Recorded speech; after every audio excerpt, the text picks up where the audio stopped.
Friends from the media, good morning. Welcome to the 11 a.m. press briefing.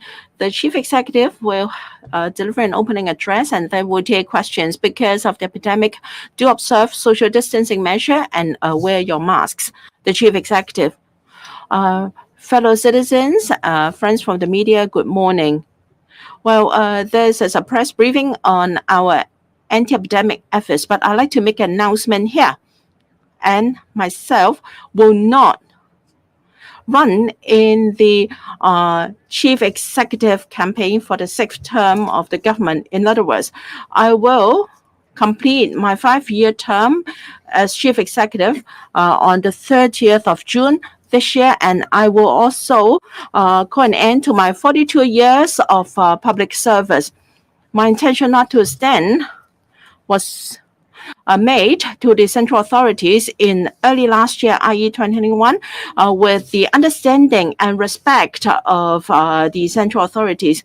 Today is not the time to conclude my experience in public service and to tell you my feelings, because the fight against the epidemic is of paramount importance. But I'd like to take this opportunity to say thank you to the central authorities for the support and trust in me in the past few years. As I delivered my last policy address in October last year for 2021, in my concluding remarks, I said that in less than 2 years into my CE term, because of the anti-extradition bill and because of interference from foreign forces and also the attack of the COVID-19, I was under great pressure. However, the motivation for me to press on was the very staunch support behind me by the central authorities. In the fifth wave of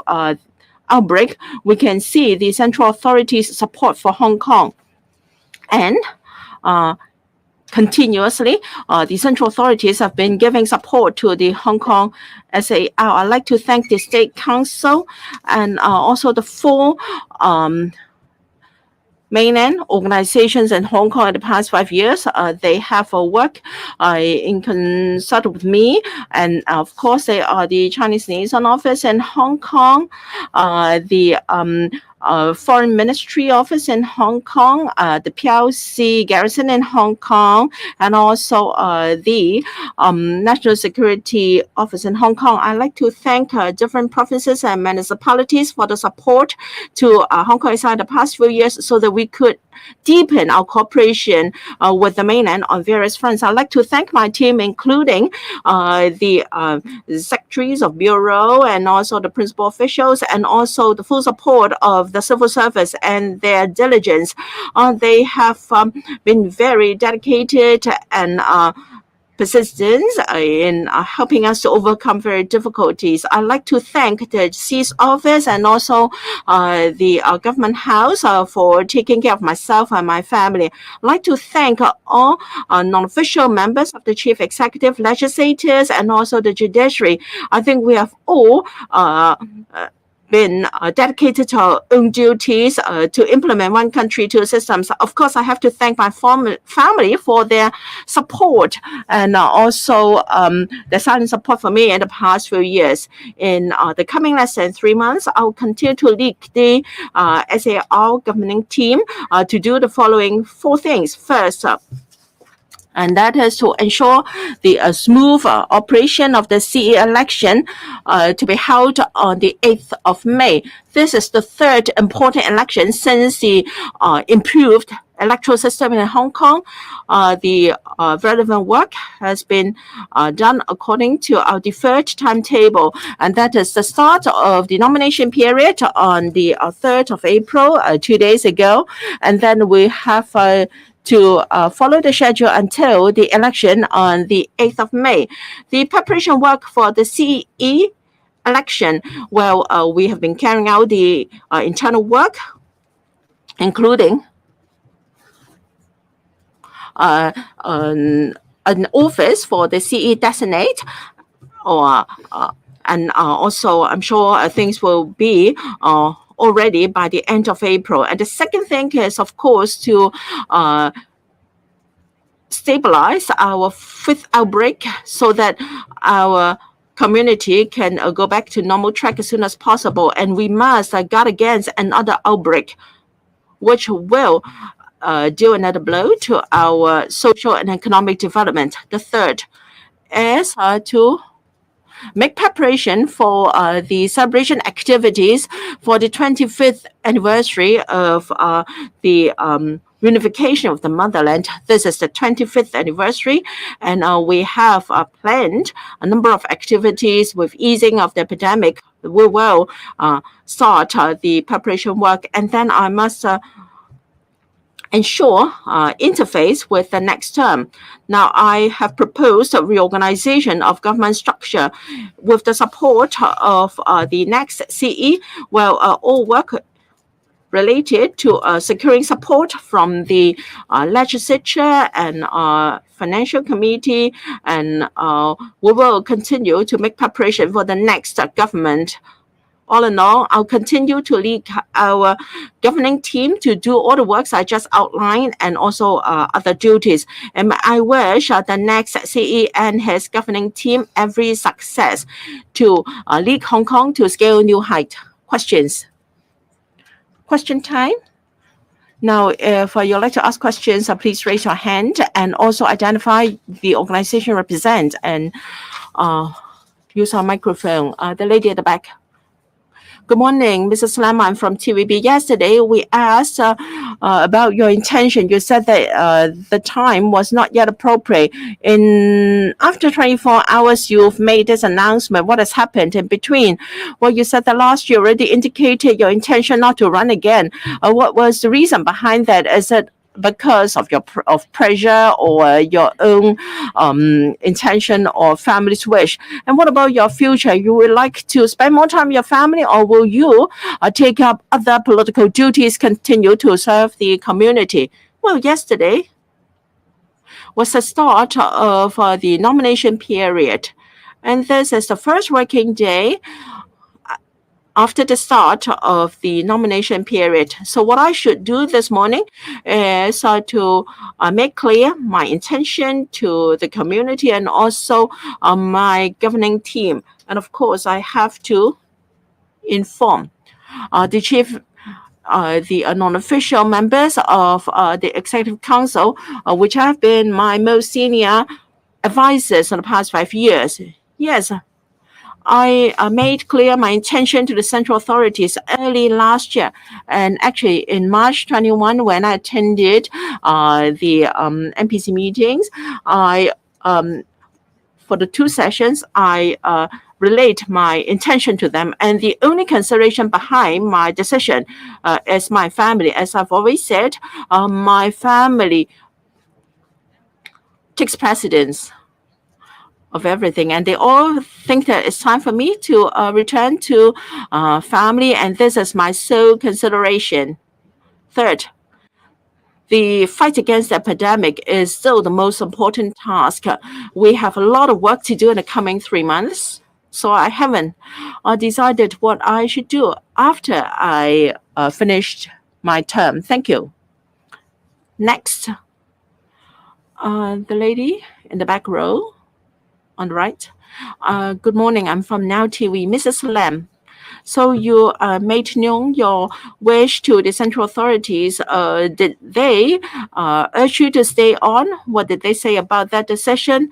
And then you did not answer directly questions, inquiries from the media whether you would run.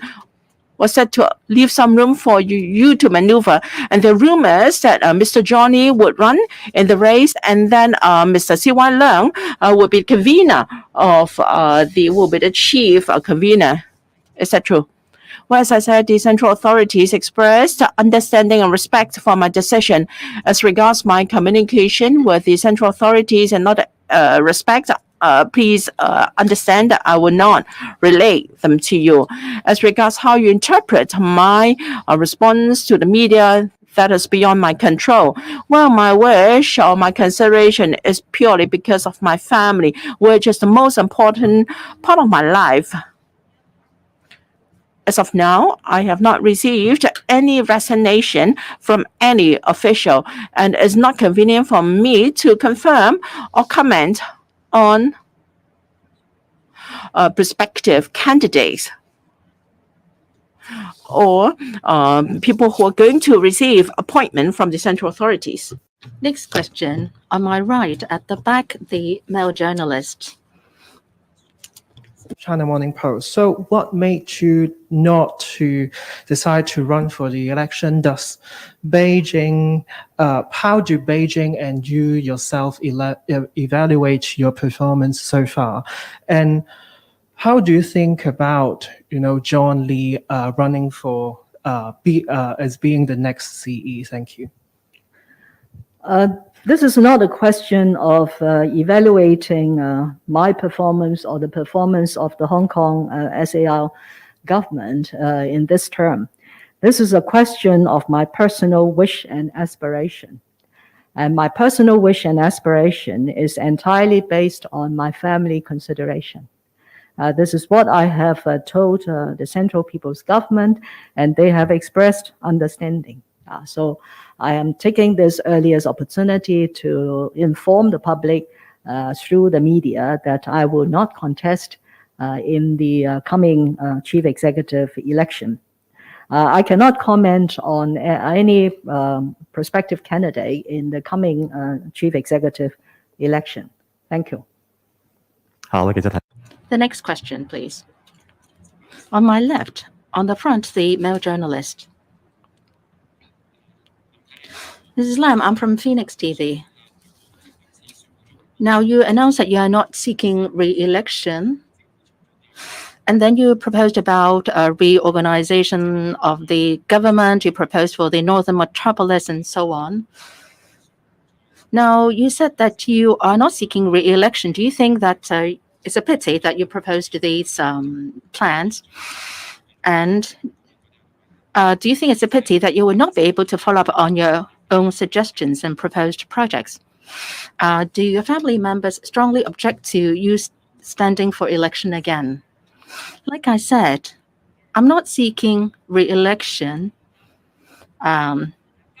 mainly because I considered my family's wishes. Well, my family members have certain thinking, but I'm not at liberty to disclose this. This is something personal. But what I can say is that for a long period in the past, the family members have been supporting me all along. It's not just about me being the chief executive. This is the third time that I'm taking on such political appointment positions. So to a certain extent, it has impact on my family.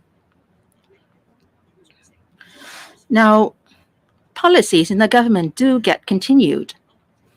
Even if there is a different chief executive or different bureau director, my understanding is that the policies will continue, especially if the policies have garnered wide support within the community. You cited 3 examples.